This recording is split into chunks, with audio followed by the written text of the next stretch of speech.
Hello दोस्तों। आज की कहानी बेहद रोमांटिक है, इसलिए प्लीज़ पूरी सुने।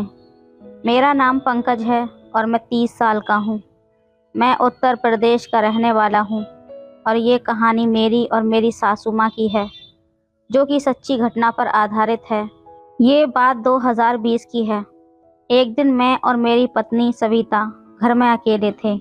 हम दोनों अपने रोमांस में बिल्कुल मगन थे। तब मैंने देखा कि कमरे के दरवाजे पर मेरी सास खड़ी थी। मैंने बाहर का मेन डोर लॉक किया था, इसलिए बेडरूम का दरवाज़ा खुला ही था। लेकिन सासू माँ के पास हमारे फ्लैट की एक चाबी थी। शायद उसी से वो अंदर आ गई थीं।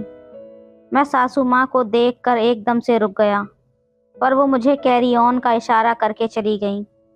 उन्होंने बाहर जाकर फिर से डोर बेल बजाई, तो मैं जल्दी से बाहर का दरवाज़ा खोलने आया।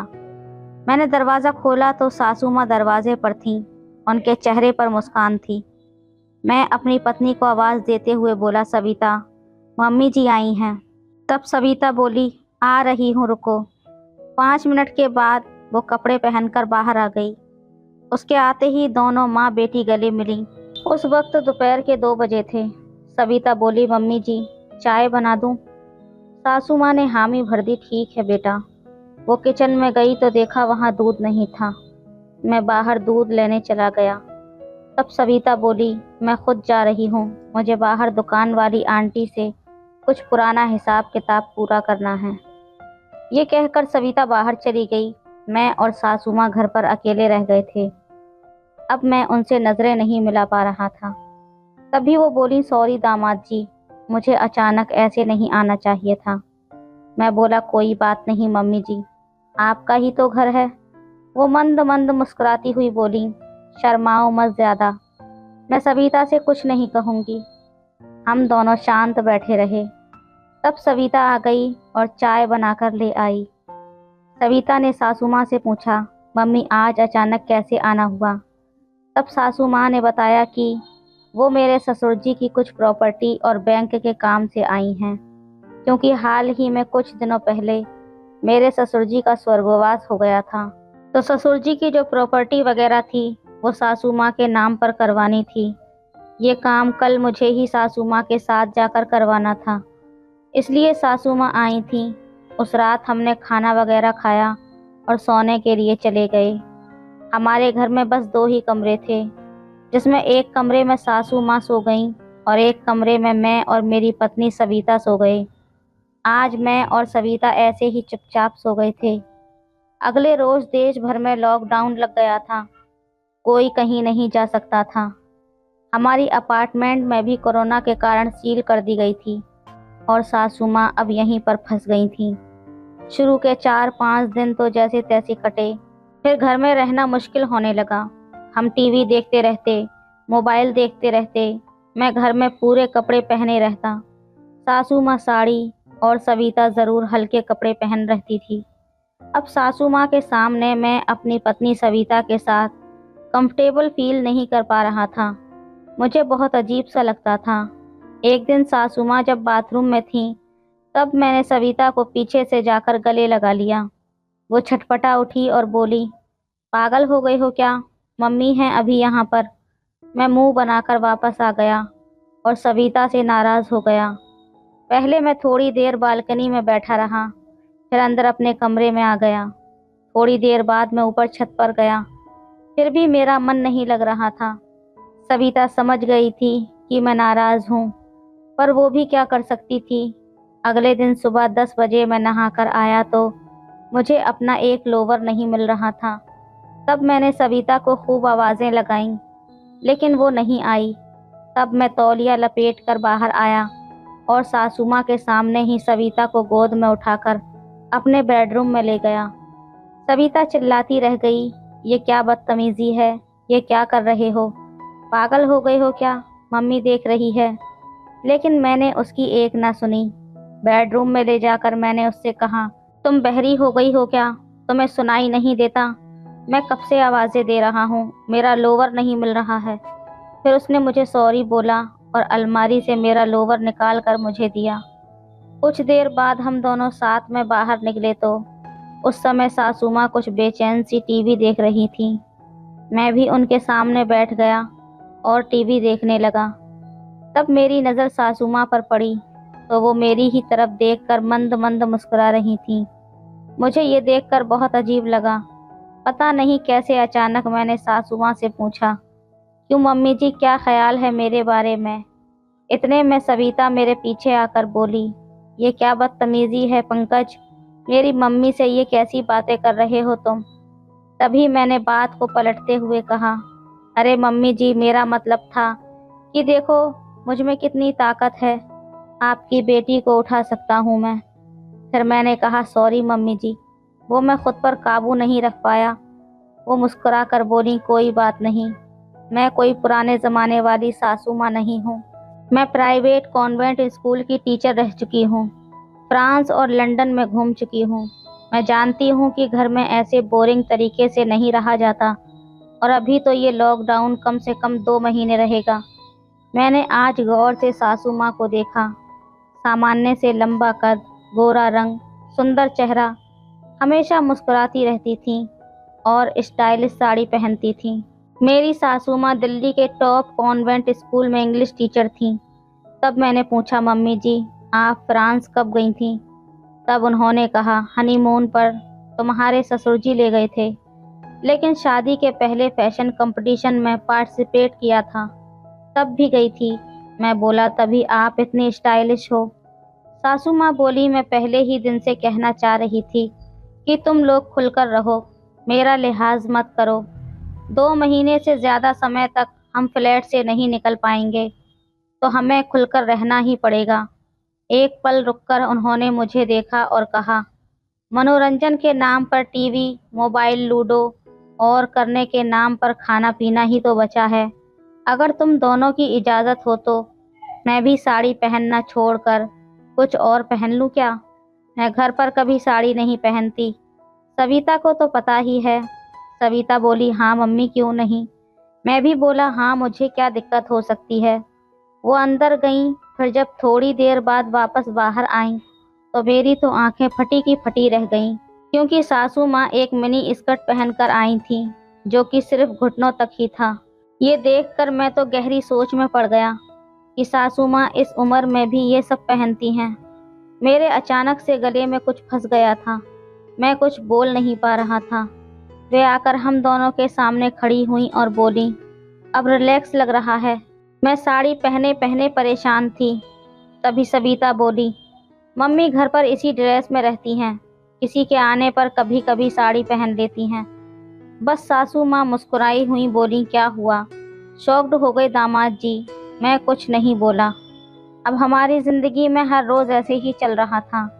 तब अचानक एक दिन हमारे घर पर कोरोना टीम आई। पूरी सोसाइटी में केस बढ़ रहे थे, इसलिए हमारी चेकिंग हुई और सविता को कोरोना पॉजिटिव बता दिया गया। हमारी सोसाइटी के बाहर ही एक अस्थायी कोरोना हॉस्पिटल चालू किया गया था, तो सविता को उसी में जाना पड़ा। अब घर पर केवल मैं और सासू माँ थे। दोपहर में सविता को वहाँ लेकर गए, इसलिए शाम को मैं परेशान बैठा था। सासू माँ मेरे लिए कॉफ़ी लेकर आईं और बोली, परेशान मत हो दामाद जी, डॉक्टर ने बोला है हल्के लक्षण हैं, बस 14 दिन रखेंगे फिर घर भेज देंगे। वो अभी साड़ी में ही थी। हम लोगों ने रात के 8 बजे डिनर किया और फिर मैं टीवी देखने लगा। तब सासू माँ नाइटी पहनकर हॉल में आकर बैठ गईं। उन्होंने मुझसे रिमोट लिया, एक मूवी लगाई। 10 मिनट बाद ही उस फिल्म के अंदर रोमांटिक सीन आने लगे, जिसे देखने के बाद मैं तो चुपचाप उठकर अपने कमरे में चला गया, क्योंकि सविता की वजह से मेरा मूड खराब था। मुझे पता ही नहीं मैं कब सो गया। जब सुबह मैंने आंखें खोली तो देखा कि सासू माँ मेरे बेड पर सो रही थी। ये देखकर मैं हैरान रह गया और सोचने लगा कि आखिर सासू माँ यहाँ कब आकर सोईं और क्यों। इतने में सासू माँ ने भी अपनी आंखें खोल दी और बोली, उठ गए दामाद जी। मैंने कहा, मम्मी जी, आप यहाँ पर क्या कर रही हो, और वो भी मेरे बेड पर? तब वो बोली, बेटा जी, यहाँ सोना मेरी मजबूरी थी, क्योंकि आप सारी रात नींद में करहा रहे थे और सविता सविता चिल्ला रहे थे, जिसकी वजह से मेरे कमरे तक आवाज़ें आ रही थीं। इसलिए मजबूरन मुझे यहाँ आकर सोना पड़ा। आखिर आप मेरी बेटी के पति हो, आप उसका इतना ख्याल रखते हो, उसकी आंख में कभी आंसू तक नहीं आने देते, तब मैं आपके लिए इतना तो कर ही सकती हूँ। जब वो यहाँ नहीं है तो आपका ख्याल रखना मेरा फ़र्ज़ बनता है। मैं आपको ऐसी हालत में नहीं देख सकती, इसलिए अपनी बेटी के खातिर मुझे ये करना पड़ा। उनके चेहरे पर अपनापन का भाव साफ झलक रहा था और वो बहुत ही खुश लग रही थीं। कुछ देर बाद हम लोग उठे और नहा धोकर मेरी पत्नी सविता से मिलने चले गए। उससे मिलकर आने के बाद हम एक साथ खाना खाया और पूरा दिन खूब एंजॉय मस्ती की। रात के खाने के बाद सासू माँ आज फिर मेरे साथ ही सो गई थीं। जब तक मेरी पत्नी घर वापस नहीं आई, तब तक सासू माँ हर रोज़ मेरे कमरे में ही सोती थीं और मेरा बहुत ख्याल रखती थीं। जब मेरी पत्नी वापस आई तो मैंने उसको सब कुछ बताया और वो ये सब सुनकर बहुत खुश हुई और अपनी माँ को मेरा ख्याल रखने के लिए धन्यवाद कहने लगी। फिर जब तक लॉकडाउन चला, तब तक हम तीनों ने मिलकर खूब मौज मस्ती की और उसके बाद सासू माँ अपने घर पर चली गई थीं। लेकिन मेरी पत्नी के कहने पर हमने अपनी सासू माँ को अपने पास ही रहने के लिए बुला लिया, क्योंकि वहाँ पर वो अकेली रहती थीं। आज हम तीनों अपनी ज़िंदगियों में बहुत खुशी से मिलजुल कर रहते हैं। तो दोस्तों, ये थी हमारी आज की कहानी। आपकी क्या राय है इस कहानी पर, हमें कमेंट में ज़रूर बताएं। वीडियो अच्छी लगे तो लाइक करें, शेयर करें, सब्सक्राइब करें। धन्यवाद। हेलो दोस्तों, मेरा नाम आरती है और मैं 19 साल की हो चुकी हूँ। दिखने में मैं बेहद खूबसूरत हूँ और उम्र के हिसाब से कुछ ज़्यादा ही बड़ी लगती हूँ। मेरे नैन नक्श भी बहुत सुंदर हैं और रंग भी साफ़ सुथरा है और मैं ज़्यादा दुबली पतली नहीं हूँ। हम गांव से हैं तो मैं भी बाकी लड़कियों की तरह शलवार कमीज़ ही पहनती हूँ। मैंने 12th के एग्ज़ाम देने के बाद से घर पर ही रहना शुरू कर दिया है। मैं बाहर से दिखने में बहुत भोली भाली हूँ और मासूम सी लगती हूँ और अंदर से भी इतनी ज़्यादा तेज़ नहीं थी। लेकिन सच बताऊँ तो उन दिनों मैंने बेशर्मी की सारी हदें पार कर दी थीं। मैं ये भी भूल चुकी थी कि सुरेश रिश्ते में मेरा भाई लगता है। यहाँ तक कि मुझे तो बहुत अच्छा लगता था जब वो मेरे साथ समय बिताता था। थोड़ी देर तक शरीर और हाथ पैर दर्द करते थे, लेकिन बाद में सब कुछ ठीक हो जाता था। इसके बाद मुझे और सुरेश भैया को ऐसी आदत लगी कि हमारे मन में हर टाइम बस यही सब चलता रहता कि कब हमें मौका मिले, क्योंकि जब घर में कोई होता था तो हमें थोड़ा डर लगता था कि कोई हमें देख न ले, लेकिन कोई भी हमारे ऊपर शक नहीं करता था, क्योंकि सुरेश भैया हमेशा मुझे दीदी बोलते थे, क्योंकि मैं उम्र में उनसे 2 साल बड़ी थी। और वैसे भी अब सर्दियों का टाइम चल रहा था तो सभी अपने अपने कमरे में सोने लगे थे। मैं और सुरेश भैया एक ही कमरे में सोते थे, इसलिए कमरे का दरवाज़ा बंद करने के बाद सुरेश भैया मुझे रात के 3-4 बजे तक। हेलो दोस्तों, स्वागत है आप सभी का हमारी एक और रोमांचक कहानी में। उम्मीद करती हूँ आपको ये कहानी बेहद पसंद आएगी। दरअसल पिछले कुछ दिनों से मेरी मामी जी कुछ ज़्यादा ही बीमार हो गई थी, इसलिए मेरी मम्मी मुझे लेकर मामा जी के घर जाने लगी। हमें बस स्टॉप से लेने के लिए सुरेश भैया ही आए थे। आते ही उन्होंने मेरी माँ के पैर छुए और मुझे देखकर हैरानी से बोले कि दीदी, आप तो बहुत बड़ी हो गई हो। भैया बाइक लेकर आए थे, इसलिए हम लोग बाइक पर बैठे और घर पर चल दिए। घर जाते जाते हमें शाम के 6 बज चुके थे, क्योंकि हम भी घर से थोड़ा लेट ही चले थे। घर पहुँचे तो देखा कि मामा जी खाना बना रहे थे और मामी जी बिस्तर पर लेटी हुई थीं। जाते ही मेरी माँ मामा जी को देखकर डांटने लगी कि जब इतनी ही परेशानी थी तो पहले ही फ़ोन करके बता देते, मैं पहले ही आ जाती। इतनी परेशानी झेलने की क्या ज़रूरत थी। इसके बाद मेरी माँ मामा जी को हटाकर खुद खाना बनाने लगी। मामा जी भी हमें देखकर बहुत खुश हो गए। मैं भी मामी जी के पास बैठ गई। मामी जी भी हमें देखकर बहुत खुश हुईं और सच में उनकी हालत बहुत ज़्यादा ख़राब थी। उसके बाद मेरी माँ मामी जी के लिए खाना ले आई और उन्हें खाना खिलाने लगी। तभी सुरेश भैया ने मुझे आवाज़ दी। जब मैं उनके कमरे में गई तो वो भी खाना खा रहे थे। मेरे जाते ही वो बोले कि आ जाओ दीदी, खाना खा लो। तब मैंने भैया को बोला कि नहीं भैया, आप खा लो, मैं बाद में खाऊंगी। लेकिन भैया ने मुझे बैठा ही लिया और मुझे भी भूख लगी थी, तो मैंने भी ज़्यादा मना नहीं किया। खाना खाकर हम दोनों को बहुत मज़ा आया, क्योंकि आते वक्त हम चिकन लेकर आए थे। उसके बाद मैं माँ के पास सोने जाने लगी तो सुरेश भैया बोले कि दीदी, अगर आप बुरा ना मानो तो मेरे पास ही सो जाओ ना। तब मैंने कहा कि नहीं भैया, मैं माँ के पास ही सोऊंगी। तब भैया बोले कि प्लीज़ दीदी सो जाइए ना, कल तो वैसे भी आप चली जाएंगी। फिर मैंने भी ज़्यादा नखरे नहीं किए और भैया को बोला कि अच्छा ठीक है, मैं सो तो जाऊंगी, पर आप माँ को बोल दीजिए।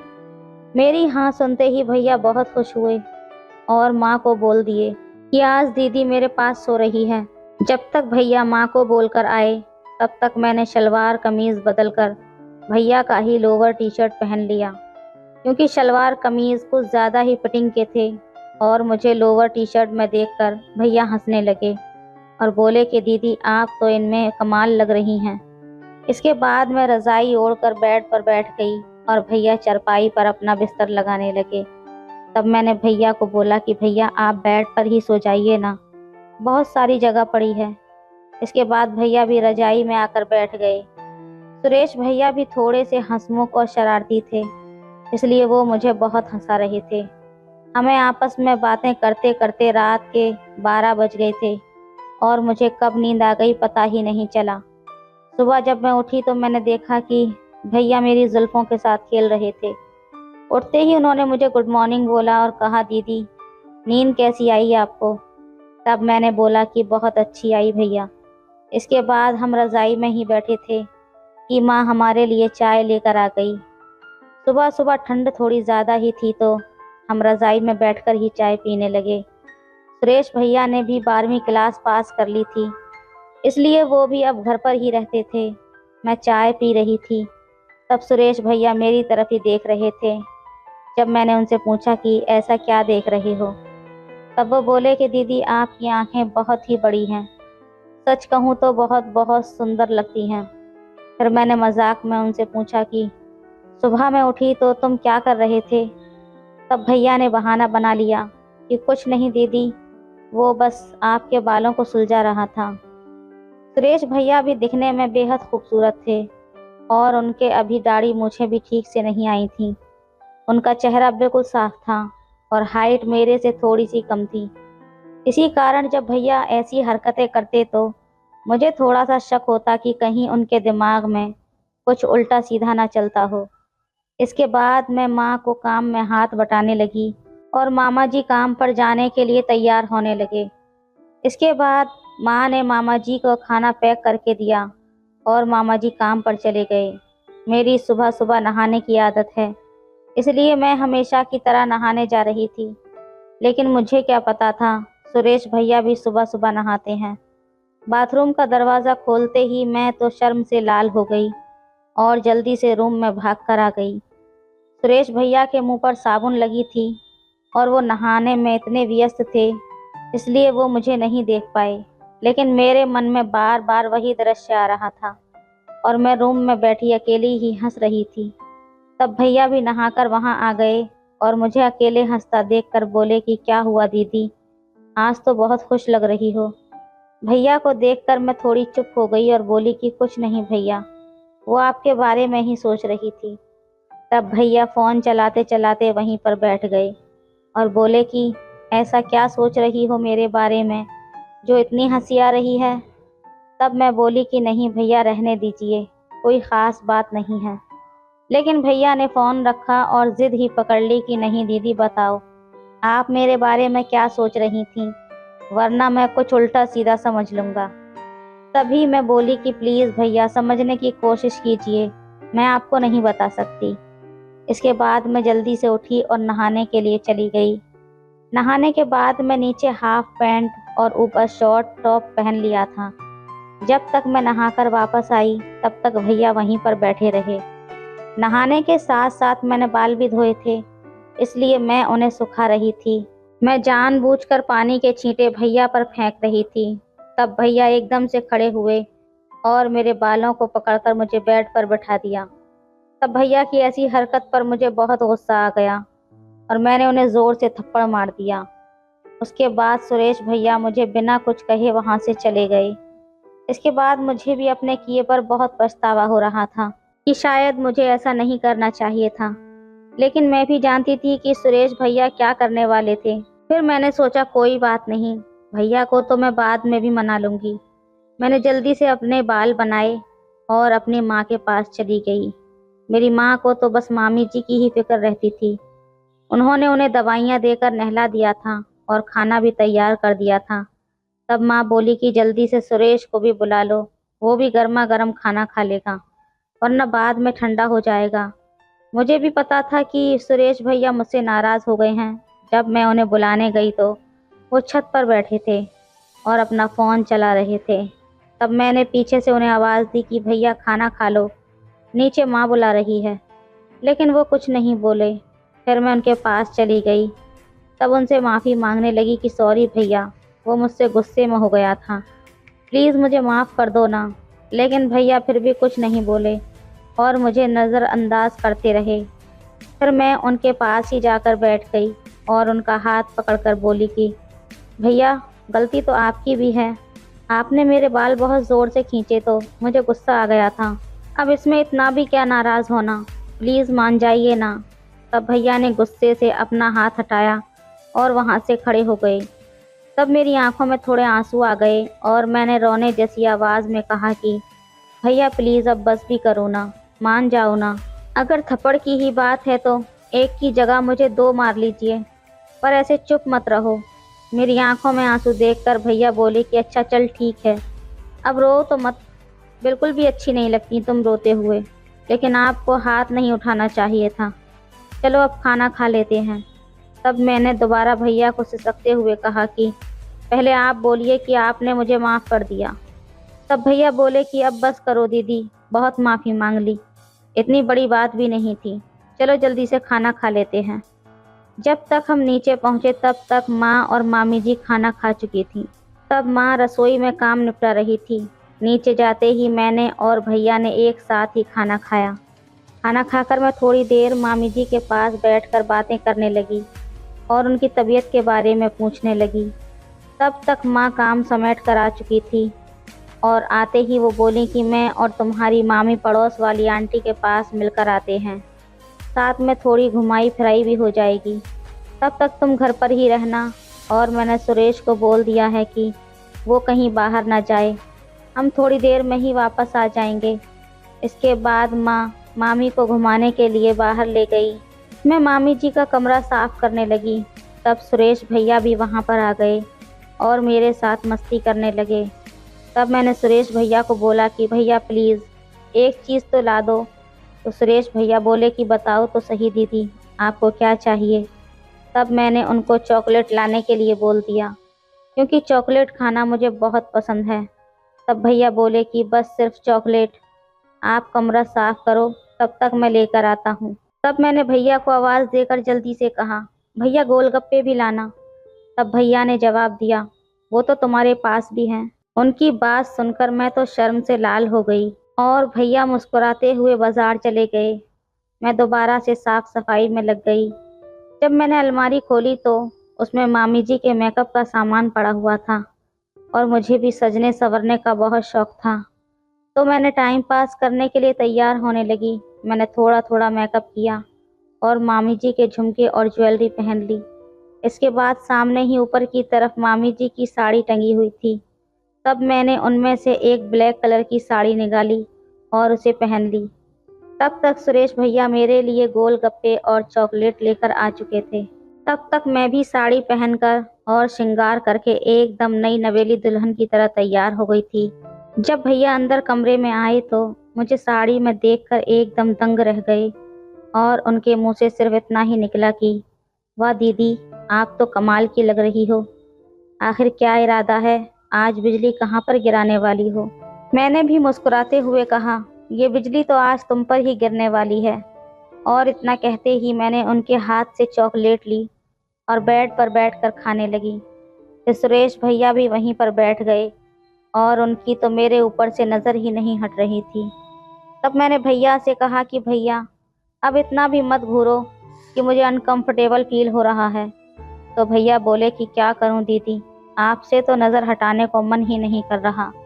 सच में आप साड़ी में बेहद खूबसूरत लग रही हो, जैसे कोई अप्सरा ज़मीन पर उतर आई हो। मन तो कर रहा है आपको अपनी बीवी बना लूं, और अभी इसी वक्त। मुझे भी पता था कि उस समय सुरेश भैया के मन में क्या चल रहा था, लेकिन वो इतना कहकर रुक गए। और फिर मैंने भी जानबूझकर उनसे मज़े लेने के लिए कह दिया कि आगे भी तो बोलिए ना, अपनी पत्नी बनाकर क्या करोगे। तब भैया बोले कि अब बस करिए ना दीदी, मुझे पता है आप जानबूझकर भोली बनने का नाटक कर रही हैं। तब मैं बोली कि अच्छा, तो तुम अपनी दीदी का ही फ़ायदा उठाना चाहते हो। तुम्हें पता भी है अगर घर में माँ को या मामा जी को पता लग गया तो वो हमारा क्या हाल करेंगे। तब भैया बोले कि अरे दीदी, आप तो बेकार में टेंशन ले रही हो। आपको तो पता ही है कि घर में हमारे सिवाय कोई नहीं है, और उन्हें बताएगा भी कौन। आप उसकी चिंता मत कीजिए, बस आप एक बार हाँ कर दीजिए। तब मैंने मजाक मजाक में हंसते हुए पूछा कि भैया, आप मुझे साड़ी में देखकर ही पागल हुए हो या फिर पहले से ही नज़र थी। तब भैया बोले कि सच कहूँ तो दीदी, जब से आप आई हो तो तभी से मन कर रहा है। प्लीज़ दीदी मान जाइए ना। फिर मैं बोली कि अच्छा ठीक है, जब तुमने अपनी दीदी को सेटिंग बना ही ली है तो फिर अच्छे से निभाना। मेरे इतना कहते ही भैया बहुत खुश हो गए और बोले कि थैंक यू दीदी, मुझे पता था आप ना नहीं करेंगी, क्योंकि आप मेरी सबसे अच्छी वाली दीदी हो। तब मैंने भैया को चुप कराते हुए कहा कि बस करो भैया, इतनी तारीफ़ें मत करो। आपके पास 10 मिनट हैं, इससे ज़्यादा टाइम नहीं दूंगी, और प्रॉमिस करो कि शाम को चॉकलेट ला कर दोगे। तब भैया बोले कि आरती दीदी, आप जो भी बोलोगी वो मैं ला कर दूंगा, पर आपको रुलाने के बाद। आप 2 मिनट रुकिए, मैं सेफ्टी लेकर आता हूँ। तब मैंने भैया को बोला कि थोड़ा जल्दी ले आइए, मुझे बहुत घबराहट महसूस हो रही है। जब तक भैया आए मेरा मन घबराने लगा था। तब मैंने भैया को रोक दिया और बोली कि सॉरी भैया, पर प्लीज़ समझने की कोशिश कीजिए, मेरा जी बहुत घबरा रहा है। हम शाम को सोते टाइम देख लेंगे। लेकिन भैया कहाँ मानने वाले थे। तब वो मुझे समझाने लगे कि दीदी आप इतना मत घबराएं, कुछ नहीं होगा। अगर आपको ज़्यादा ही अनकंफर्टेबल फील हो रहा है तो आप अपनी आंखें बंद कर लीजिए।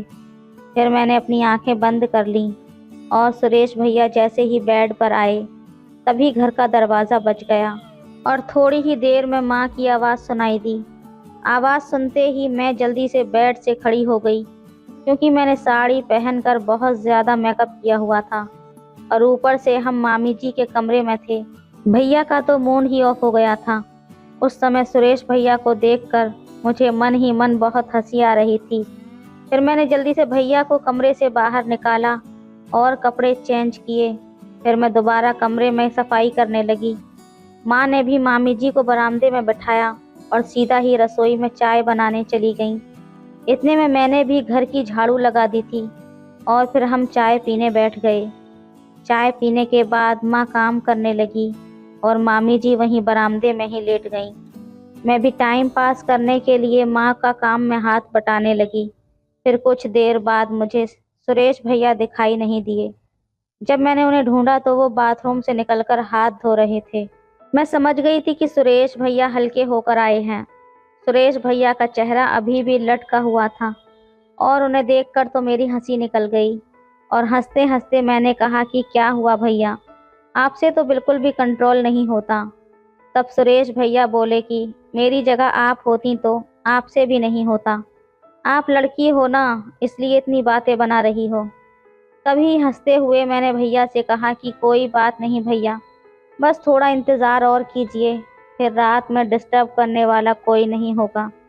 तब भैया बोले कि दीदी, रात का ही तो इंतज़ार करना मुश्किल हो रहा है। एक एक मिनट मुझे 1 घंटे के बराबर लग रही है। इतने में ही माँ ने मुझे आवाज़ लगा दी और बोली कि अगर दोनों भाई बहनों की बातें ख़त्म हो गई हों तो मुझे काम में थोड़ा हाथ बटा दो। इसके बाद मैंने जाते हुए भैया को भी छेड़ दिया कि भैया, अपना प्रॉमिस याद रखना, अगर मुझे चॉकलेट नहीं मिली तो आपको भी कुछ नहीं मिलने वाला। और फिर मैं रसोई में चली गई। तब तक मामा जी भी आ चुके थे। और मैंने उन्हें खाना भी परोस दिया। मामा जी काम पर से थके हुए आए थे, इसलिए हमारे साथ थोड़ी देर ही बैठते हैं और फिर जल्दी ही सो जाते हैं। मेरी माँ भी मामी जी को खाना खिलाने लगी और उन्हें दवाई देने लगी। तब तक मैंने भी खाना खाया और मैं टाइम पास करने के लिए माँ का फ़ोन चला रही थी। सर्दियों का मौसम होने के कारण हम जल्दी ही बिस्तर में बैठ जाते थे, इसलिए मामी जी तो दवाई लेकर आराम करने लगी थीं और मेरी माँ भी वहीं रज़ाई में बैठी थी और मैं भी मामी जी के कमरे में ही थी। मैं फ़ोन में मगन थी, इसलिए मुझे तो नहीं पता चला कि भैया ने कब खाना खा लिया और वो अपने कमरे में मेरा इंतज़ार कर रहे थे, क्योंकि मैं रोज़ की तरह सीरियल देख रही थी।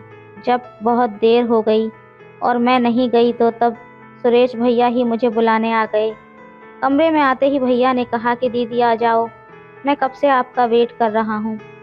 तब माँ बोली कि कोई बात नहीं बेटा, अगर तुम अकेले सोना चाहते हो तो सो जाओ, आरती मेरे साथ ही सो जाएगी। माँ के मुंह से इतना सुनते ही भैया जल्दी से बोल पड़े कि अरे कोई बात नहीं बुआ, हम खेलते खेलते सो जाएंगे, वैसे भी आप कुछ दिनों में चली जाएंगी। इसके बाद मैंने भी माँ को बोल दिया कि नहीं माँ, मैं भैया के पास ही सो जाऊंगी। उसके बाद माँ ने बोला कि अच्छा ठीक है, जैसी तुम्हारी मर्जी, और हम लोग कमरे में आ गए। कमरे में आते ही भैया ने जल्दी से दरवाज़ा बंद कर दिया। मुझे पता था कि भैया अब 2 मिनट भी नहीं रुकेंगे, लेकिन अभी माँ और मामी जी सब जाग रहे थे, इसलिए मैंने भैया को बोला कि भैया एक बार सभी को सो जाने दो, अगर किसी ने हमारी आवाज़ सुन ली तो हम लोग फंस जाएंगे। तब भैया बोले कि बस करो दीदी, अब मैं आपकी एक भी नहीं सुनूंगा, आप जल्दी से अपने बाल बांध लो। तब मुझे चॉकलेट याद आ गई और मैंने भैया को बोला कि अच्छा ठीक है, लेकिन पहले मेरी चॉकलेट लाओ। इसके बाद भैया ने जल्दी से पॉकेट में हाथ डाला और मुझे बहुत सारी चॉकलेट दी। चॉकलेट लेते ही मैं तो उन्हें खाने बैठ गई और भैया अपने ऊपर परफ्यूम छिड़कने लगे। शुरुआत में मैं भैया को बहुत ज़्यादा सताने लगी और नखरे दिखाने लगी, जिससे हमारी झूठ मूठ की लड़ाई हो गई। लेकिन इतने में ही माँ ने आवाज़ लगा दी कि आरती अब बहुत खेल लिए, सो जाओ, क्योंकि बेड की आवाज़ उनके कमरे तक जा रही थी। इसलिए भैया ने बिस्तर नीचे फर्श पर ही लगा दिया। उसके बाद भैया ने सुबह के 5 बजे तक सोने नहीं दिया। सुबह हमारी आंख बहुत लेट खुली थी और माँ दरवाज़ा खटखटा रही थी। हम अभी भी नीचे ही सोए हुए थे, इसलिए सबसे पहले भैया उठे और उन्होंने रज़ाई बेड पर पटकी और मुझे भी बेड पर बिठा दिया और फिर दरवाज़ा खोलने गए। माँ हमारे लिए चाय लेकर आई थी और उन्होंने मुझे देखते ही बोल दिया कि मैंने बोला था ना आरती, टाइम से उठ जाना, अब देखो तुम्हारी आंख अब लाल पड़ रही हैं। उसके बाद मैंने जल्दी से मुंह धोया और माँ से चाय लेकर उसको पीने लगी, क्योंकि मेरा सारा शरीर बहुत ज़्यादा दुख रहा था। उसके बाद माँ भैया की चाय रखकर चली गई और सुरेश भैया भी मुंह धोकर आ गए। सुरेश भैया के आते ही मैंने गुस्से से उन्हें बोला कि भैया, मैंने आपको कहा था ना कि बस थोड़ी देर ही, और आपने तो मेरी एक न सुनी। अब माँ मेरी हालत देखकर पूछेगी तो मैं उसको क्या जवाब दूंगी। तब भैया बोले कि कोई बात नहीं दीदी, आप टेंशन मत लो, मैं आपको मेडिकल से दवाई ला कर दे दूंगा, आप दवाई ले लेना, बिल्कुल ठीक हो जाओगी। उसके बाद 3-4 दिन तक तो मैंने भैया को अपने करीब भी नहीं आने दिया। भैया तो हर वक्त मेरे आगे पीछे घूमते रहते। अब तो रोज़ाना मुझे चॉकलेट भी ला कर देने लगे थे। वो मेरा हर काम करने लगे थे। मैं जो भी कहती वो खुशी खुशी कर देते, इसलिए अब मैं भी उनसे मज़े लेने लगी थी। मैं उनसे कभी अपने पैर दबाती, सर की मालिश करवाती, कभी कभार मजाक मजाक में उनकी पिटाई भी कर दिया करती थी। इसलिए भैया अब थोड़े से नाराज़ रहने लगे थे। अब मैं भी उन्हें ज़्यादा ना नहीं कर पाई और हमने दिन में ही महफिल जमा ली। उस दिन घर में कोई नहीं था, इसलिए भैया ने सारा दिन मुझे नहीं टिकने दिया। इसके बाद से मैं और भैया काफ़ी नॉर्मल हो गए थे। जब भी भैया का मन करता वो मुझे कमरे में ले जाते और अब तो मुझे भी अच्छा लगने लगा था। उन दिनों हमने बहुत एंजॉय किया, लेकिन इतने अच्छे दिनों के बाद एक बुरा दिन तो आना ही था, और वो भी भैया की वजह से ही आया था। 15-20 दिन बिताने के बाद हम वापस अपने गांव आने वाले थे, क्योंकि मामी जी भी अब पहले से बेहतर हो चुकी थीं और हमें भी आए हुए अब 20 दिन बीत चुके थे। वापस आने का प्लान माँ ने एकदम से बना लिया था, ना ही मुझे बताया और ना ही मामी जी को। इसलिए जब भैया और मुझे ये सब पता चला, हमें बिल्कुल भी अच्छा नहीं लगा। तब भैया बोले कि दीदी, जाते जाते लास्ट बार एक बार और महफिल हो जानी चाहिए, फिर पता नहीं कब आओगी। मेरा भी मन था, पर घर में सब थे और आज तो मामा जी भी थे, क्योंकि वो ही हमें बस स्टैंड पर छोड़ने आने वाले थे। मैंने भैया को बहुत समझाया कि प्लीज़ भैया, समझने की कोशिश कीजिए, सभी लोग घर पर हैं और मुझे तो जाने के लिए तैयार भी होना है। लेकिन भैया पे तो पागलपन का भूत सवार था। घर में सभी लोग थे, इसलिए हमारा कमरा तो बिल्कुल भी सेफ नहीं था। इसलिए भैया मुझे बाथरूम में ले गए। हमें आए हुए अभी 2 मिनट ही गुजरे थे कि इतने में ही बाथरूम का दरवाज़ा ज़ोर से खुला और सामने मामा जी थे। मामा जी को देखकर तो मैं एकदम से कांपने लगी और जल्दी से वहां से भागकर अपने कमरे में आ गई। लेकिन मामा जी ने सुरेश भैया को बहुत पीटा। शायद जल्दबाजी में हम दरवाज़ा बंद करना भूल गए थे। उसके बाद माँ ने जाकर सुरेश भैया को छुड़ाया, वरना मामा जी तो उन्हें पीट पीट कर ही मार डालते। मेरे तो मामा जी को देखते ही आंसू निकल रहे थे, लेकिन मामा जी ने मुझे कुछ नहीं कहा और माँ को भी हमारे बारे में कुछ नहीं बताया। उसके बाद हम एक दिन और रुके, क्योंकि माँ सुरेश भैया की ऐसी हालत देखकर नहीं जा सकती थी और मैं तो डर के मारे उनके पास भी नहीं गई। फिर अगले ही दिन हम अपने गांव वापस आ गए और उसके बाद मैं आज तक मामा जी के पास नहीं गई। कभी कभार मैं अपनी माँ के फ़ोन से ही सुरेश भैया को कॉल कर लेती हूँ और सुरेश भैया को भी अपनी गलती रियलाइज़ हो गई थी। अब हम दोनों ही अपने किए पर बहुत शर्मिंदा थे और हमने इन बातों को भुलाने की पूरी कोशिश की, लेकिन सच बताऊं तो हम ये सब आज तक नहीं भूल पाए। और मैं तो आपसे भी यही कहूँगी कि ऐसी गलती आप लोग भूल कर भी ना करना, क्योंकि इससे हमारे सारे रिश्ते टूट जाते हैं। अगर मामा जी ने हमारी ये गलती छुपाई नहीं होती तो हमारा पूरा परिवार टूट जाता। तो दोस्तों, ये थी आज की कहानी। आपकी क्या राय है इस कहानी पर, हमें कमेंट में ज़रूर बताएं। वीडियो अच्छी लगे तो लाइक करें, शेयर करें, सब्सक्राइब करें। धन्यवाद करें। हेलो दोस्तों, आज की कहानी बेहद रोमांटिक है, इसलिए प्लीज़ पूरी सुनिएगा। मैं भोपाल से पुणे जा रही थी। जब मैं बस में बैठी थी तब बस में कोई ख़ास भीड़ नहीं थी। मुझे खिड़की के पास की सीट मिली थी और मैं आराम से बैठ गई। लेकिन मेरे मन में एक बड़ी चिंता थी। मेरे पति कुछ साल पहले भोपाल से ट्रांसफ़र होने के बाद वहाँ रहने लगे थे। जब वे पहली बार सामान लेकर भोपाल गया तब मैंने उसके साथ जाने के लिए कहा था, लेकिन उसने मुझे समझाया कि अनीता, चिंता मत करो, कुछ महीनों में मैं वहाँ सेटल हो जाऊँगा, फिर तुम्हें ले जाऊँगा। लेकिन वो मुझे कभी नहीं लेने के लिए आया। मैंने कई बार उसे समझाने की कोशिश की कि मैं यहाँ अकेली नहीं रह सकती, हम पति पत्नी हैं, अलग रहना ठीक नहीं है। लेकिन वो मेरी बात सुनने को तैयार नहीं था। उसके भोपाल जाने के बाद उसका व्यवहार धीरे धीरे बदलने लगा। शुरू में वो मुझे हफ्ते में एक बार फ़ोन करता था, फिर महीने में एक बार, और अब तो वो 6-6 महीने में फ़ोन करने लगा था। फिर मुझे एक रिश्तेदार से एक चौंकाने वाली खबर मिली। भोपाल में मेरे पति ने दूसरी महिला से शादी कर ली है और वो उसी के साथ रह रहा है। ये सुनकर मुझे बहुत बुरा लगा और बहुत ज़्यादा गुस्सा भी आया। इसलिए मैंने सच जानने के लिए भोपाल जाने का फ़ैसला किया। भोपाल पहुंचने के बाद मैंने चुपके से पूछताछ की और जो कुछ भी मैंने सुना था वो सब कुछ सच सच निकला। मेरा पति वास्तव में एक दूसरी महिला के साथ रह रहा था और उनका एक बच्चा भी हो गया था। ये सब मैंने दूर से ही देखा था। उससे मिलने या बात करने की मेरी बिल्कुल भी इच्छा नहीं हुई, क्योंकि मुझे लगा कि उससे मिलकर कुछ नहीं होगा।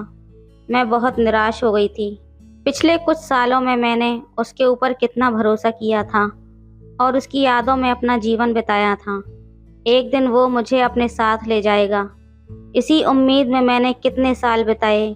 लेकिन मुझे जो धोखा दिया उसने, ये देखकर मेरा दिल बड़ा आघात हुआ था। मैं अपनी सीट पर अकेली बैठी हुई थी।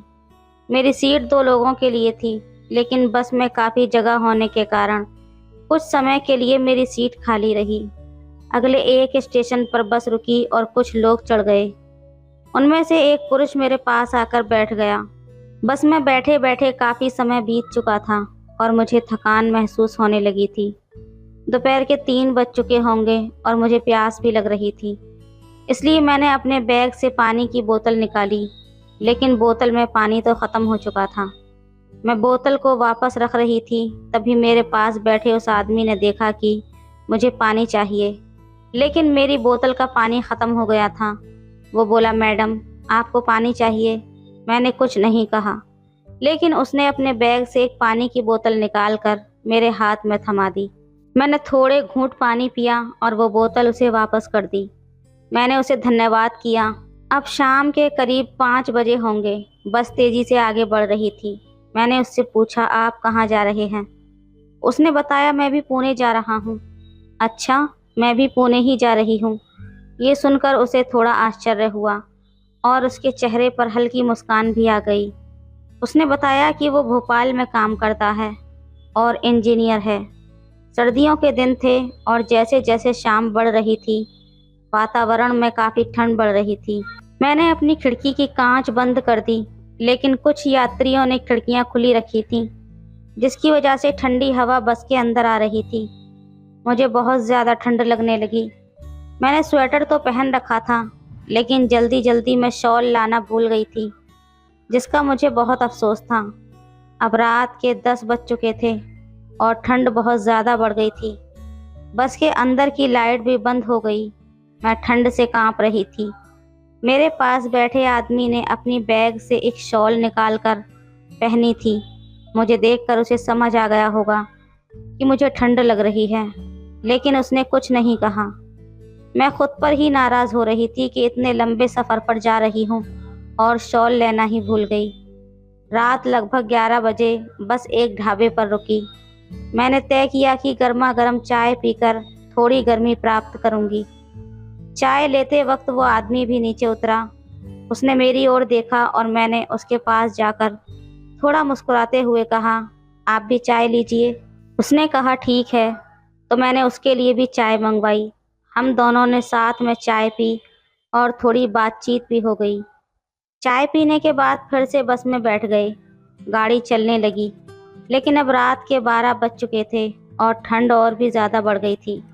मुझे फिर से पहले की तरह ठंड लगने लगी। उस आदमी ने कहा, मैडम अगर आपको कोई एतराज़ ना हो तो मैं अपनी शॉल आपको दे सकता हूँ। उसने अपनी शॉल उतार कर मेरी तरफ बढ़ाई। मैंने उसे लेने से मना कर दिया, क्योंकि उसे भी ठंड लग रही थी। मुझे लगा कि उसके लिए ये सही नहीं होगा, लेकिन वो बहुत आग्रह करने लगा। मैंने कहा, आप मुझे शॉल दे रहे हैं, लेकिन आपको भी तो ठंड लग रही होगी ना। वो हंसते हुए बोला, कोई बात नहीं, मैं एडजस्ट कर लूँगा। फिर मैंने कहा, नहीं, आप खुद को परेशान मत कीजिए। थोड़ी देर तक तो मैं वहीं ठंड से कांपती रही। तब उसने कहा, मैडम अगर आपको कोई दिक्कत नहीं है तो हम दोनों मिलकर इस शॉल को आधा आधा ओढ़ सकते हैं। इससे हम दोनों थोड़ा सा ठंड से बच सकेंगे। मैंने थोड़ी देर सोचा और कहा, ठीक है, क्योंकि अब ठंड सहन करना मेरे लिए भी मुश्किल हो रहा था। उसने अपनी शॉल आधी उतारी और मुझे दे दी। वो मुझे थोड़ा पास हो गया और मैं भी थोड़े उसके करीब हो गई। हम दोनों ने शॉल को आधा आधा ओढ़ लिया और यात्रा फिर से शुरू हो गई। अब रात का 1 बज गया था। कुछ घंटों में हम पूना पहुंचने वाले थे। शॉल की वजह से मेरी ठंड कुछ कम हो गई थी, लेकिन हम इतने पास थे कि उसके शरीर की गर्माहट से मुझे काफ़ी राहत मिल रही थी। थोड़ी देर बैठे रहने पर वो थोड़ा सा असहज हुआ और बोला, मैडम मेरा हाथ थोड़ा जाम हो गया है, क्या मैं आपके कंधे पर हाथ रख सकता हूँ, अगर आपको कोई परेशानी ना हो तो। मैंने कहा, ठीक है, कोई बात नहीं। उसने अपना बायां हाथ मेरे कंधे पर रखा, जिससे हम और भी ज़्यादा करीब हो गए। मैंने उसे धन्यवाद किया और कहा, अच्छा हुआ कि आपने मुझे शॉल दे दी, नहीं तो इस ठंड में मुझे बहुत ज़्यादा दिक्कत हो जाती। वो मुस्कुराते हुए बोला, ऐसा कुछ नहीं है, एक दूसरे की मदद करना हमारा कर्तव्य है और मुझे मदद करना हमेशा पसंद है। मुझे उसका स्वभाव बहुत पसंद आया था, इसलिए मैंने उससे पूछा, आपका नाम क्या है? उसने जवाब दिया, मेरा नाम करण है। मैंने कहा, मेरा नाम अनीता है। उसने हंसते हुए कहा, अच्छा नाम है आपका। मैं थोड़ी लजाई और मैंने कहा, थैंक यू।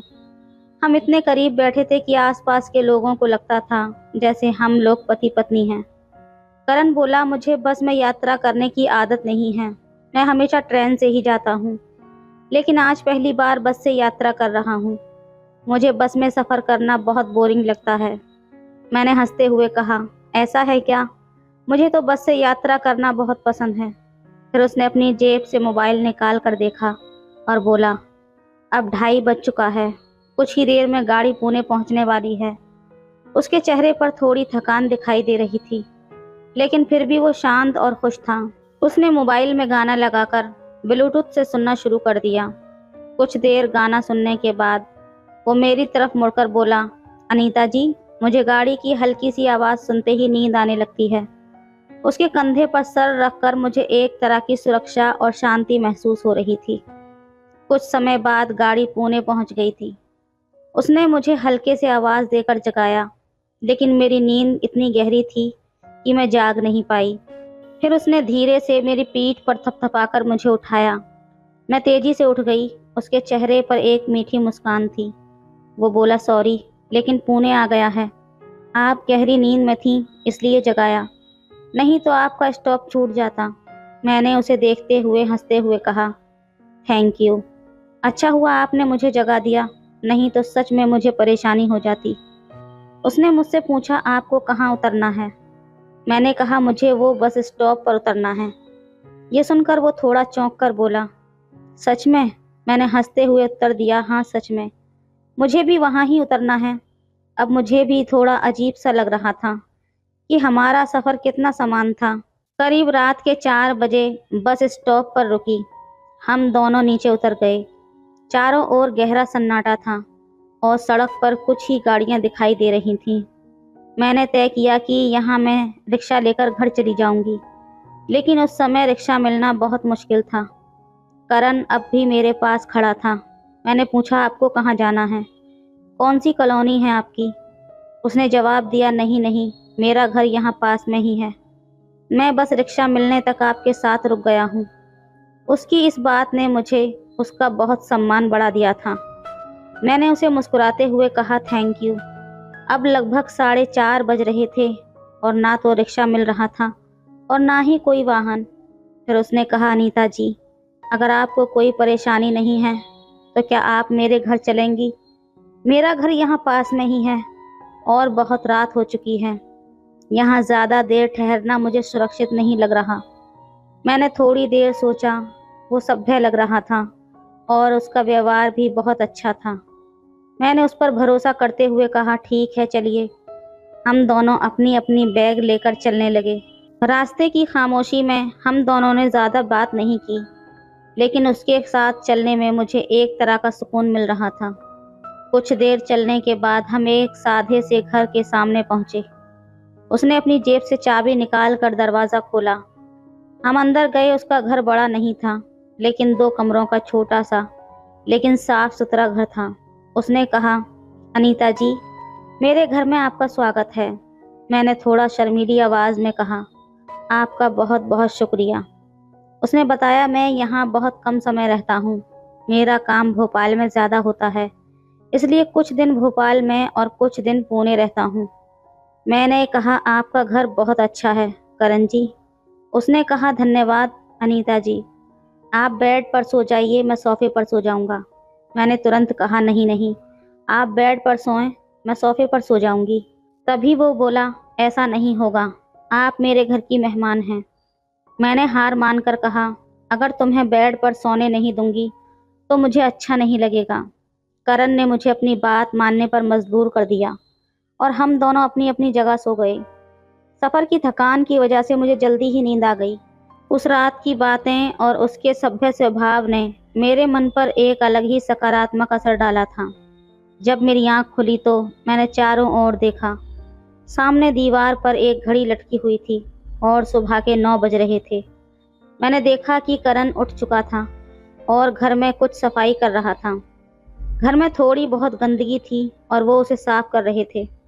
उन्होंने मेरी ओर देखते हुए कहा, गुड मॉर्निंग, और बाथरूम की तरफ इशारा किया।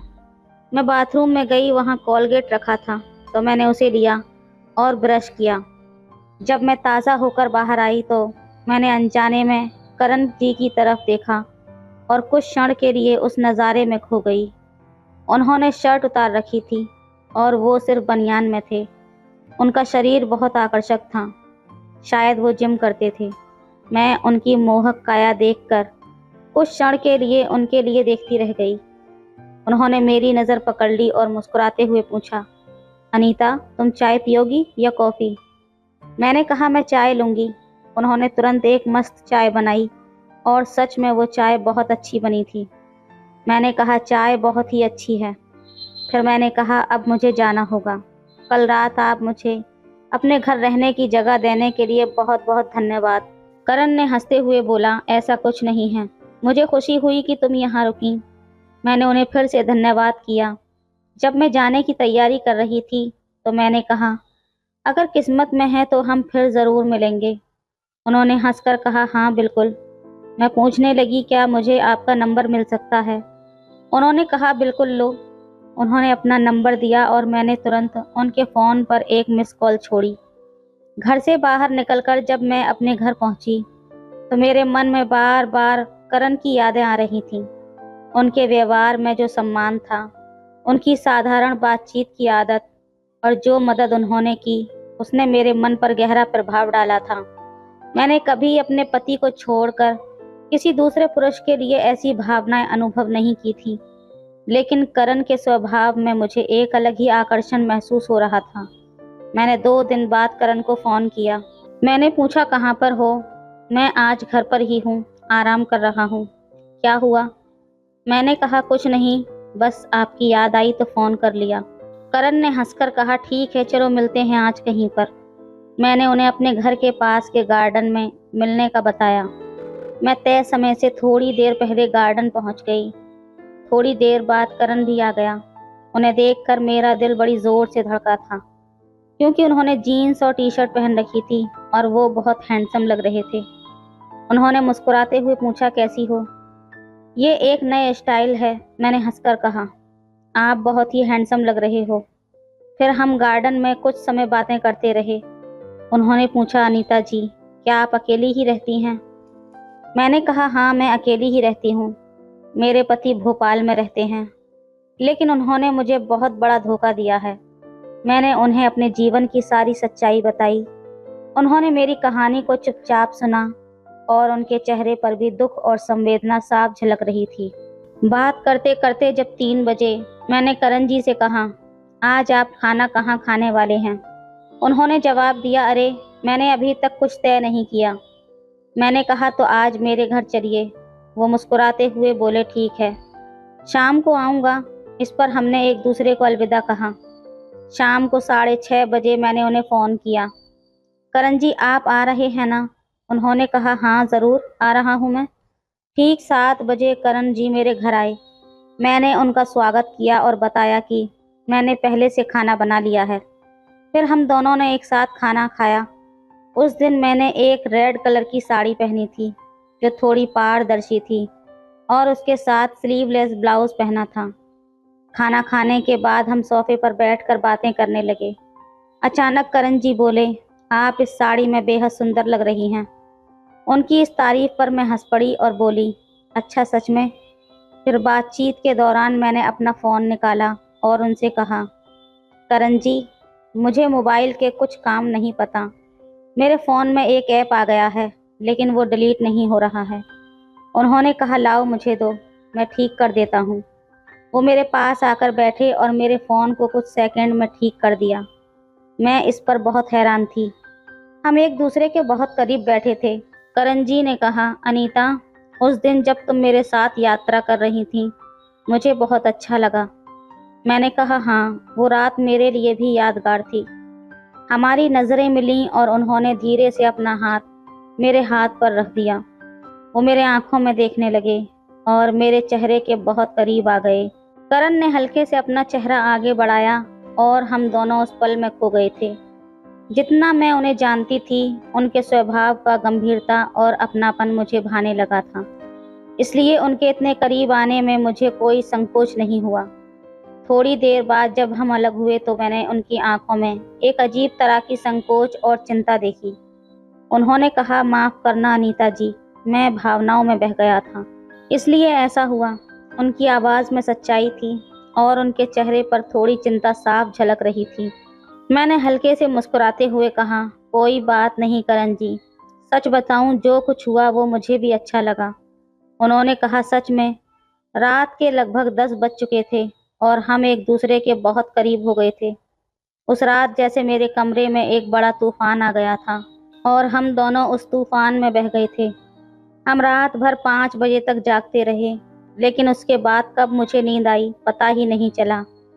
सुबह 9 बजे जब मैं उठी तो खुद को देखा, मेरे ऊपर सिर्फ एक चादर थी।